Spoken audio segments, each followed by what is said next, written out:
ഉടുപ്പിയിലെ ഏറ്റവും ശാന്തവും ഏറ്റവും തിരക്ക് കുറഞ്ഞ ഒരു കടൽ തീരത്താണ് നമ്മൾ ഈ നിൽക്കുന്നത്. അതാണ് കപ്പു ബീച്ച്. ഇവിടെ എത്തുമ്പോൾ ആദ്യം നമ്മൾ കാണുന്നത് ഈ കടലോരത്ത് ഉയർന്നു നിൽക്കുന്ന കപ്പു ലൈറ്റ് ഹൗസ് ആണ്. ഇതിൻ്റെ ഒരു ചരിത്രം എടുത്ത് നോക്കുമ്പോൾ നൂറ്റാണ്ടുകൾക്ക് മുമ്പ് അറബിക്കടൽ വഴിയുള്ള വ്യാപാര യാത്രകളിൽ ഈ തീരപ്രദേശം ഒരു പ്രധാന അടയാളമായിരുന്നു.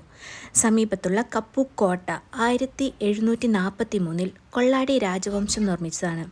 പിന്നീട് ടിപ്പു സുൽത്താനും ഈ പ്രദേശത്തെ തീരസംരക്ഷണത്തിനായി ഉപയോഗിച്ചിരുന്നു. പിന്നീട് ബ്രിട്ടീഷ് ഭരണകാലത്ത് 1901 കപ്പു ലൈറ്റ് ഹൗസ് നിർമ്മിക്കപ്പെട്ടു. ഇന്നും കടൽ തീരത്ത് അഭിമാനത്തോടെ കാത്തു നിൽക്കുന്ന ഈ ലൈറ്റ് ഹൗസ് ഒരു കാലത്ത് ആയിരക്കണക്കിന് നാവികരെ സുരക്ഷിതമായി ലക്ഷ്യസ്ഥാനത്ത് എത്തിക്കാൻ വഴികാട്ടിയായിരുന്നു. ഉടുപ്പിയിൽ ഞങ്ങൾ കണ്ട ബീച്ചുകളിൽ ഏറ്റവും ശാന്തവും തിരക്ക് കുറഞ്ഞതുമായ ബീച്ച് ഇതായിരുന്നു. കപ്പു ബീച്ച് അതിൻ്റെ മനോഹരമായ സൂര്യാസ്തമയത്തിന് പേര് കേട്ടതാണ്. ഈ ലൈറ്റ് ഹൗസിൻ്റെ മുകളിൽ പ്രവേശനം അനുവദിക്കുന്നതാണ്. പക്ഷേ ഞങ്ങൾ രാവിലെ തന്നെ വന്നതുകൊണ്ട് ഞങ്ങൾക്ക് കയറാൻ പറ്റിയില്ല. ഈവനിങ് 5:15 മുതൽ 6:30 വരെയാണ് ഇവിടുത്തെ വിസിറ്റിംഗ് ടൈം. ഈ ലൈറ്റ് ഹൗസിന് താഴെ ഇതുപോലെ സ്റ്റെപ്പുകളും ഉണ്ടാക്കിയിട്ടുണ്ട്, അതുപോലെ ഹാൻഡ് റെയിലും വെച്ചിട്ടുണ്ട്. അതുകൊണ്ട് നമുക്ക് ഭയങ്കര സേഫായിട്ട് ഇതിന് ചുറ്റും കാഴ്ചകൾ കണ്ട് നടക്കാൻ പറ്റും. ചെറിയ കുട്ടികൾക്കും ഒന്നും പേടിക്കാതെ ഇതിന് ചുറ്റും കാണാൻ സാധിക്കും.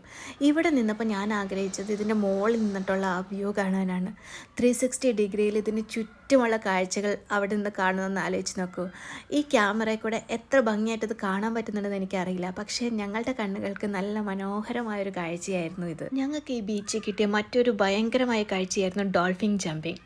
ഈ യാത്രയുടെ ഒരു ട്രഷർ എന്ന് പറയുന്നത് ഇത് തന്നെയായിരുന്നു കേട്ടോ. ഉടുപ്പിയിൽ നിന്ന് ഏതാണ്ട് 15 കിലോമീറ്റർ മാത്രമേ ദൂരമുള്ളൂ ഈ ബീച്ചിലേക്ക്. ഞങ്ങളുടെ ബാംഗ്ലൂരിലേക്കുള്ള തിരിച്ചുള്ള ഞങ്ങൾ ഞങ്ങളിവിടെ കയറിയത്. റോട്ടിൽ നിന്ന് വളരെ എളുപ്പത്തിൽ തന്നെ നമുക്ക് ഈ ബീച്ചിലേക്ക് എത്തിപ്പെടാൻ പറ്റും. ബീച്ചിനോട് ചേർന്ന് ചെറിയ ചെറിയ ഫുഡ് കോർട്ടുകളുണ്ട്. അവിടെ നിന്നായിരുന്നു ഞങ്ങളും ബ്രേക്ക്ഫാസ്റ്റ് കഴിച്ചത്.